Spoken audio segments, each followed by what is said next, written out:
ने फाइनली सबके सामने दिखा दिया अपनी माँ का फोटो। और इसी के साथ सीरियल सरू में शुरू हो गया है ऐसा तूफान जिसे देखकर हर कोई हैरान रह जाएगा। जी हाँ दोस्तों, सरू के आने वाले एपिसोड्स में होने वाला है हाई वोल्टेज ड्रामा और लगातार एक के बाद एक शॉकिंग खुलासे। सरू अब बिल्कुल भी रुकने वाली नहीं है, क्योंकि दादी ने जो कदम उठाया है उसने सरू को अंदर तक झकझोर कर रख दिया है। दादी इतनी जल्दीबाजी में चंदा के नाम अपनी पूरी प्रॉपर्टी ट्रांसफर करने का फैसला कर लेती हैं, और यही बात सरू को बर्दाश्त नहीं होती। सरू को लगता है कि दादी किसी साजिश का शिकार बन रही हैं, और वह चुप नहीं रह पाती। सरू सीधे दादी के सामने पहुंच जाती है और उन्हें रोकने की कोशिश करती है। वह साफ साफ कह देती है कि दादी चंदा को पूरी प्रॉपर्टी नहीं दे सकती। इसी बहस और हड़बड़ाहट के दौरान सरू के मुंह से निकल जाता है वह सच जिसे सालों से छुपाया गया था। वही सच जिसे सरोजा ने सरू को कभी किसी के सामने न बोलने की कसम दिलाई थी। सरोजा को डर था कि अगर यह सच बाहर आ गया तो सिर्फ उसकी ही नहीं, बल्कि सरू की जान भी खतरे में पड़ जाएगी। सरोजा को पूरा भरोसा था कि यह राज खुलते ही सब कुछ तबाह हो जाएगा। लेकिन दोस्तों, कहानी यहाँ से एक नया मोड़ लेती है। जैसे ही सरू दादी साह को पूरी सच्चाई बताती है, दादी साह सन्न रह जाती हैं। उन्हें अपनी आंखों और कानों पर भरोसा नहीं होता। पूरा परिवार सकते में आ जाता है। तभी चंद्रकांत आगे बढ़ता है और सरू को गले लगा लेता है। वह सबके सामने ऐलान करता है कि सरू ही उसकी असली बेटी है। ये पल इतना इमोशनल होता है कि घर में मौजूद हर इंसान की आंखें नम हो जाती हैं। लेकिन कहानी यहीं खत्म नहीं होती। असली खेल तो अब शुरू होता है तारा बिरला के घर में। तारा को जैसे ही भनक लगती है कि सरू फिर से सबकी नज़रों में आ रही है और उसकी अहमियत बढ़ रही है, वह पूरी तरह बौखला जाती है।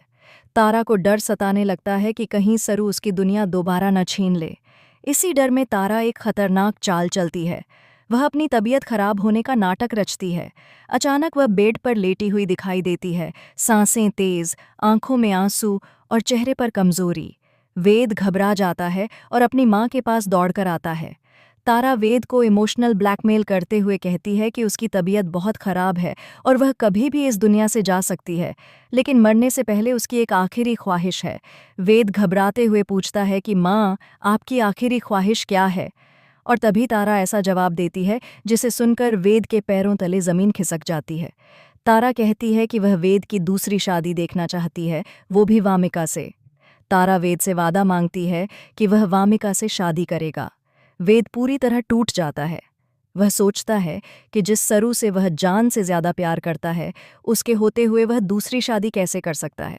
लेकिन माँ की हालत देखकर वेद मजबूर हो जाता है और भारी दिल से तारा से वादा कर लेता है। इस वादे के बाद दर्शकों को लगने लगता है कि अब सरू और वेद की कहानी खत्म हो गई। हर कोई टीवी स्क्रीन के सामने बैठकर रो पड़ेगा। लेकिन दोस्तों, असली ट्विस्ट अभी बाकी है। जैसे ही सरू को वेद और वामिका की शादी की खबर मिलती है, उसके पैरों तले जमीन खिसक जाती है। वह टूट जाती है, लेकिन हार नहीं मानती। सरू ठान लेती है कि वह यह शादी किसी भी हालत में नहीं होने देगी। आने वाले एपिसोड्स में एक और बड़ा खुलासा होने वाला है, जब सबके सामने ये सच्चाई आएगी कि सरू बजाज खानदान की इकलौती वारिस है।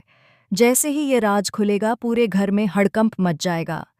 तारा का चेहरा उतर जाएगा और उसका सारा खेल पल भर में खत्म हो जाएगा। तारा को समझ आ जाएगा कि उसने जिसे कमज़ोर समझा था, वही सरू अब सबसे ताकतवर बन चुकी है। इसी के साथ वामिका और वेद की शादी रुक जाएगी और कहानी एक बार फिर नया मोड़ ले लेगी। अब सवाल ये है कि क्या तारा अपनी हार मान लेगी या फिर कोई और खतरनाक साजिश रचेगी? क्या सरू और वेद फिर से एक हो पाएंगे? और क्या सरोजा का डर सच साबित होगा? इन सारे सवालों के जवाब जानने के लिए देखते रहिए सरू। अगर आपको यह अपडेट पसंद आया हो तो एक लाइक ज़रूर कीजिए और चैनल को सब्सक्राइब करना न भूलें।